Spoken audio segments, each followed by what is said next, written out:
ಆಡಳಿತ ಸರಬರಾಜು ಮತ್ತು ಗ್ರಾಹಕರ ವ್ಯವಹಾರಗಳ ಇಲಾಖೆ ಆದೇಶ. ವಿಷಯ: ಅಕ್ರಮ ಪಡಿತರ ಅಕ್ಕಿ ಸಾಗಾಟ ದಂಧೆಯನ್ನು ತಕ್ಷಣ ತಡೆಗಟ್ಟುವುದು ಹಾಗೂ ಪತ್ರಕರ್ತರ ಮೇಲಿನ ಹಲ್ಲೆಗಳನ್ನು ನಿಲ್ಲಿಸಿ ಸೂಕ್ತ ರಕ್ಷಣೆಯನ್ನು ಒದಗಿಸುವ ಕುರಿತು. ಅಂದರೆ ಕರ್ನಾಟಕ ಕಾರ್ಯನಿರತ ಪತ್ರಕರ್ತರ ಧ್ವನಿ ಸಂಘಟನೆಯ ವತಿಯಿಂದ ಈ ಮನವಿಯನ್ನು ಸಲ್ಲಿಸುತ್ತಿದ್ದೇವೆ.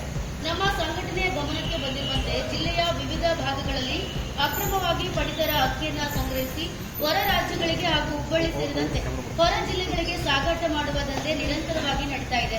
ಈ ಅಕ್ರಮ ಚಟುವಟಿಕೆಗಳ ಬಗ್ಗೆ ಸುದ್ದಿ ಸಂಗ್ರಹಿಸಿ ಜನರ ಗಮನಕ್ಕೆ ತರುವ ಪತ್ರಕರ್ತರ ಮೇಲೆ ಹಲ್ಲೆ ನಡೆಸುವುದು, ಬೆದರಿಕೆ ಹಾಕುವುದು ಹಾಗೂ ಸುಳ್ಳು ಪ್ರಕರಣಗಳನ್ನು ದಾಖಲಿಸುವಂತಹ ಘಟನೆಗಳು ದಿನೇ ದಿನೇ ಹೆಚ್ಚಾಗುತ್ತಿದ್ದು ಅತ್ಯಂತ ಆತಂಕಕಾರಿ ಸಂಗತಿಯಾಗಿದೆ.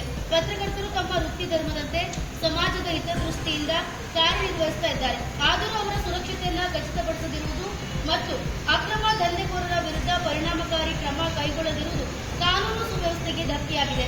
ಆದ್ದರಿಂದ ಈ ಮನವಿ ಮೂಲಕ ತಿಳಿಸುವುದೇನೆಂದರೆ, ಇನ್ನು ಮುಂದೆ ಅಕ್ರಮ ಪಡಿತರ ಅಕ್ಕಿ ಸಾಗಾಟ ದಂಧೆಯನ್ನು ತಡೆಗಟ್ಟಲು ವಿಫಲವಾದರೆ ಹಾಗೂ ಪತ್ರಕರ್ತರ ಮೇಲೆ ಯಾವುದೇ ರೀತಿಯ ಹಲ್ಲೆ, ಬೆದರಿಕೆ ಅಥವಾ ಸುಳ್ಳು ಪ್ರಕರಣಗಳು ನಡೆದೇ ಅದಕ್ಕೆ ಸಂಬಂಧಪಟ್ಟ ಇಲಾಖೆಯ ಅಧಿಕಾರಿಗಳೇ ನೇರ ಹೊಣೆಗಾರರಾಗುತ್ತಾರೆ ಎಂದು ನಮ್ಮ ಸಂಘಟನೆ ದಾಖಲೆ ಮೂಲಕ ತಿಳಿಸುತ್ತದೆ.